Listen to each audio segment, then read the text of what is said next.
বন্ধুরা, বাম পাশে আপনারা সামনে যে ময়লাগুলো দেখতে পাচ্ছেন না, এই ময়লাটা এই রাস্তার প্রায় অর্ধেকটা জায়গা জুড়ে এই ময়লা। গাড়ির কারণে দেখানো সম্ভব হচ্ছে না, যদিও দেখেন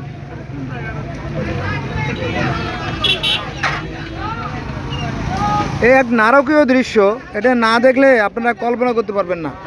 হ্যাঁ, এই দেখেন প্রত্যেকটা মানুষ জঘন্যভাবে গালাগালি করতেছে। এই গালাগালি কিন্তু সরকারের গিয়ে বর্তায়। হ্যাঁ, কারণ রাজার দোষে রাজ্য নষ্ট, প্রজা কষ্ট পায়। দেখেন প্রত্যেকটা মানুষ কিন্তু ক্ষিপ্ত। এখানে রাস্তার পর এই যে সামান্য কয়েকটা গাড়ি রেখে দিয়েছে, এই কারণে মানুষের ভোগান্তির সৃষ্টি। এটা প্রতিদিনই ঘটে।